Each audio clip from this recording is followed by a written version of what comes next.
السلام علیکم ورحمۃ اللہ وتعالی وبرکاتہ۔ امید ہے آپ تمامی حضرات خیر وافیت سے ہوں گے۔ میرے دوست، میں حافظ حسین، آپ دیکھ رہے ہیں حسینی چینل۔ آج کی یہ ویڈیو بہت ہی خاص اور اہم ہونے والی ہے، کیونکہ اس ویڈیو میں آپ کو وہ چیز معلوم چلے گا کہ آخر سب سے زیادہ کس کا دین مضبوط ہے اور سب سے زیادہ کس کا دین سچائی پر چل رہا ہے۔ تو میرے دوست، آپ سے گزارش ہے کہ آپ اس چینل پر پہلی مرتبہ آئے ہیں تو اس کو سبسکرائب ضرور کیجئے گا اور اس ویڈیو کو مکمل دیکھ کر جائیے گا، کیونکہ یہ بیان مفتی سلمان اجری صاحب کی ہے۔ چلیے دیکھتے ہیں سب سے زیادہ کس کا دین سچا اور پیارا ہے۔ تو چلیے ان کی بیان کو مکمل سنتے ہیں۔ آج تمہیں اپنی زندگی گزارنے کے لیے لا قانون کسی ایرے غیرے کے پاس سے لینے کی ضرورت نہیں۔ اسلام ہر قانون تمہیں دیتا ہے، چاہے بچوں کے معاملات ہوں، چاہے جوانوں کے معاملات ہوں، شوہر بیوی کے حقوق ہوں، ماں باپ کے حقوق ہوں، استاد شاگرد کے معاملات ہوں، پڑوسیوں کے حقوق ہوں، تجارت کے، لین دین کے، نکاح کے، خلا کے، عدت کے، طلاق کے، سارے مسائل پورا کا پورا تفصیل کے ساتھ اسلام تمہیں دیتا ہے۔ اس طرح کا کوئی لا پوری دنیا میں نہیں ہے جس طرح اسلام کے پاس ہے۔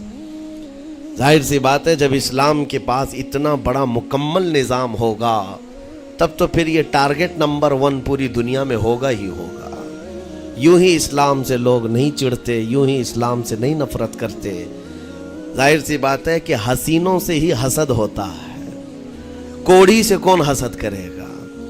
جس کو کوڑ کی بیماری ہو اس سے کوئی حسد نہیں کرتا۔ ایک حسین دوسرے حسین سے بھی نفرت کرتا ہے، حسد کرتا ہے، یا کم صورت والا اچھی صورت والے سے حسد فطری طور پر کرتا ہے۔ اسی لیے محاورہ کہا گیا ہے کہ حسینوں سے حسد ہوتا ہے، تو اسلام میں جو حسن ہے تو جتنے جلنے والے ہیں اتنے زیادہ حسد کرنے والے پیدا ہوتے ہی رہیں گے۔ اب آپ کے لیے یہ فخر کی بات ہے کہ دنیا جسے ٹارگٹ نمبر 1 کہتی ہے، جس سے چڑھتی ہے اور جلتی ہے، الحمدللہ رب تبارک و تعالیٰ نے وہ دین ہمیں عطا فرمایا۔ وہ اس لیے نہیں ہے کہ لوگوں کے چڑھنے کی وجہ سے میں فخر کر رہا ہوں، اس لیے کہ میرے دین کے علاوہ کوئی دین ایسا نہیں جو یہ دعویٰ کر سکے کہ ہم کمپلیٹ لا رکھتے ہیں، صرف اور صرف اسلام کے پاس ہے۔ میں یہاں کھڑے ہو کر کے یہ صرف الفاظ کی پھیکم پھاک نہیں کر رہا ہوں، چیلنج ہے یہ۔ پوری دنیا کے کسی بھی ریلیجن کے پاس وہ سارے مسائل نہیں مل پائیں گے جو دین اسلام کے پاس موجود ہیں۔ دین اسلام کے لیے اگر آپ کو میں بتا دوں کہ اس کا جو فقہ کا نظام ہے، مسئلے مسائل، جس کو اگر آپ پڑھنے کی کوشش بھی کریں زندگیاں بیت جائیں، صرف اور صرف ایک چیپٹر پر کتابیں لکھی ہوئی ہیں۔ صرف نکاح کے مسئلے کتابیں پوری ہیں، صرف طلاق کے مسئلے پوری کتابیں موجود ہیں۔ اتنا وستار کے ساتھ، اتنا تفصیل کے ساتھ کوئی دین نہیں پیش کرتا، صرف اور صرف اسلام ہے۔ یہ باتیں میں آپ کے سامنے کیوں رکھ رہا ہوں میرے عزیز ہو؟ تاکہ تمہیں یہ احساس ہو کہ اللہ نے کون سی نعمت تمہیں دی ہے۔ اسی آیت میں رب تعالیٰ فرماتا ہے وَأَتْمَمْتُ عَلَيْكُمْ نِعْمَتِي، میں نے اپنی پوری نعمت تمہیں دے دیا ہے، پوری نعمت تمہیں دے دیا ہے۔ احساس کرو کہ اسلام سے بڑھ کر نعمت کیا ملتی تمہیں، اسلام سے بڑھ کر کے کیا نعمت ہے، جس میں رب تبارک و تعالیٰ نے تمہیں اخلاق و کردار دیے ہیں، تعلیم کے لیے سارے۔ آپ کو ابھی اس زمانے میں پروپیگنڈے کے شکار ہو گئے کہ ہم جاہل قوم سے وابستہ ہیں، ہمارے ہاں جہالت زیادہ ہے، ہمارے ہاں بد کرداری زیادہ ہے۔ یہ عوام کو دیکھ کر کے لوگوں نے پروپیگنڈا بنایا، ورنہ تو ان کی حالت یہ تھی 18ویں صدی تک یورپ والوں کو روڈ بنانے کا طریقہ بھی نہیں معلوم تھا، اسلام نے سکھایا ہے۔ ان کو پارلیمنٹ میں بیٹھنے کا قانون نہیں معلوم تھا، اسلام نے قانون عطا کیے ہیں۔ ان کو عدالت چلانے کے معاملے معلوم نہیں تھے، اسلام نے پوری کتابیں پیش کی ہیں۔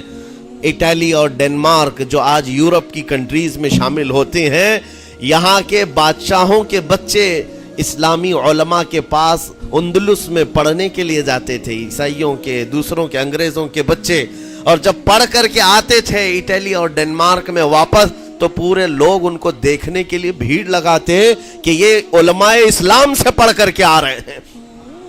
دنیا کو قلم پکڑنا سکھایا ہے اسلام نے۔ آپ کو ابھی میں اس موضوع پر نہیں بات کر رہا ہوں جو اسلام نے پوری دنیا کو دیا ہے۔ آج یہ جو گھڑی دیکھتے ہیں نا ہر جگہ پوری دنیا کا ٹائم، سب سے پہلے مسلم علماء نے اس کو ایجاد کیا ہے۔ دنیا کو ٹائم دیکھنے کا طریقہ اسلام نے سکھایا ہے. آپ کو ایک دو نہیں، آج پوری دنیا میں میڈیکل سرجری جو بھی ہوتی ہے، آپ کو پتہ ہے چیر پھاڑ کرنا ہر جگہ ضروری ہو گیا ہے. آپریشن تھیٹر، ساری دنیا جو سرجری کرتی ہے اس کے بیسک قانون بو علی سینا اسلامی عالم کے لکھے ہوئے ہیں. آج بھی امریکہ کی یونیورسٹی میں یہ کتاب داخل ہے، کیلیفورنیا میں. اسلامی علماء نے جو پوری دنیا کو دیا ہے وہ ایک الگ ٹاپک ہے.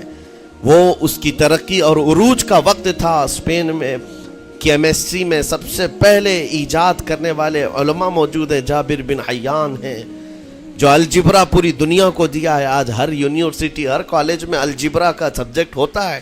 کس نے لکھا ہے؟ دنیا کو چلنے کا سلیقہ اسلام نے سکھایا ہے، بولنے کا طریقہ اسلام نے سکھایا ہے. سیاست کے معاملات آپ کو پتہ ہے پہلے کے دور کی سیاست یہ تھی، جو بادشاہ بن گیا اس کا راج ہے، اس کا قانون ہے. اور رات کو خواب میں کوئی چیز دیکھے تو صبح قانون بنا دے گا. بادشاہوں کا مزاج ہے، خواب میں کوئی چیز نظر آ گئی صبح وہ قانون بن گئی. تو یہ تو سلسلہ چلتا تھا پوری دنیا میں. اور آج بھی دنیا اس بات کی قرضدار ہے کہ حقیقت میں سیاست کسی نے سکھائی ہے تو وہ عمر ابن خطاب کی سیاست ہے، صدیق اکبر کی سیاست ہے. خلفائے راشدین نے جو حکومت و سیادت کر کے دنیا کو دکھایا ہے اس کی مثال کوئی پیش نہیں کر سکتا. اسی لیے ہمارے اس دیش کے جانتے ہیں جن کو موہن داس کرم چند گاندھی کہا جاتا ہے، گاندھی جی کو آج سارے لوگ یاد کرتے ہیں. گاندھی نے یہ کہا ہے اپنے دور کے حکومت چلانے والوں کو مثال اگر کوئی دے سکتا ہوں تو ابو بکر اور عمر کی دے سکتا ہوں، کیونکہ یہ کالپنائیں نہیں ہیں، یہ خیالی نہیں ہیں، یہ فیلڈ میں اترے ہوئے لوگ ہیں. وہ صدیق اکبر اسلام نے دیا ہے جس نے پوری دنیا کو فاقہ کشی میں خود رہ کر کے لوگوں کی بھوک مٹانے کا سلیقہ عطا کیا ہے. اس عمر ابن خطاب کو اسلام نے دنیا میں پیش کیا ہے، جس عمر فاروق کا حال یہ ہے پورا مدینہ رات کو سوتا ہے اور یہ خلیفہ وقت گلیوں میں گشت کر رہا ہوتا ہے کہ کوئی بھوکا نہ سو رہا ہو. آپ کو پتہ ہے وہ عمر ابن خطاب رات کے وقت گزرتے ہوئے ایک گھر کے قریب سے جا رہے ہیں تو دیکھا ایک مرد باہر بیٹھا ہوا ہے، اندر سے رونے کی آواز آ رہی ہے. اس کے مرد سے پوچھا آپ نے، وہ نہیں پہچانتا تھا. آپ کبھی حجاب ڈالتے، کبھی پردہ ڈالتے اور رات کو گلیوں میں مدینے کے گشت کر رہے ہوتے. اس مرد سے پوچھا کیا معاملہ ہے؟ کہا کہ میری بیوی کے بچے کی ولادت کا وقت قریب آ گیا ہے، درد ذہن میں مبتلا ہے اور گھر میں کوئی نہیں ہے، تکلیف ہے. جانتے ہو حضرت عمر فاروق رضی اللہ تعالیٰ عنہ اپنے گھر سے اپنی بیوی کو، اپنی بیٹی کو، اپنی بہو کو بلوایا اور کہا جاؤ یہاں پر گھر میں بچے کی ولادت ہونے والی ہے، اس کی تیمارداری کر. صبح تک خلیفۃ المسلمین کے گھر کی عورتیں ایک غریب کے گھر کی عورت کی تیمارداری کر رہی ہیں. جب بچے کے ولادت کی آواز آئی سب سے پہلے مبارکبادی دینے والے عمر ابن خطاب ہیں. اس سے کہتے بھائی تمہیں مبارک ہو، اللہ نے بیٹا عطا فرمایا. وہ خوش و خرم ہے کہ میرا کوئی رشتہ دار نہیں ہے، اجنبی رات کو آیا ہے اور مجھے مبارکبادی بھی دیا، میرے گھر کے سارے کام کاج بھی اٹھا لیا اور اپنی پیٹھ پر گھر سے بوریا لا کر کے آٹے اور راشن کا اس گھر میں پہنچایا اور کہا خوش و خرم رہو، اللہ نے تمہارے گھر میں برکت دی ہے. صبح اٹھ کر کے وہ لوگوں کو بتا رہا ہے اللہ نے رات کو ایک عجیب فرشتہ بھیجا، میرے گھر میں اکیلی عورت تھی، درد ذہن میں مبتلا تھی، 3 عورتیں بھی آئی اور ایک مرد بھی آیا، رات بھر میرے ساتھ بیٹھا رہا، مجھے کھلایا پلایا بھی، میرے گھر کی تیمارداری بھی کر کے گیا. لوگوں نے کہا جانتے ہو کون تھا؟ وہ عمر ابن خطاب امیر المومنین تھے.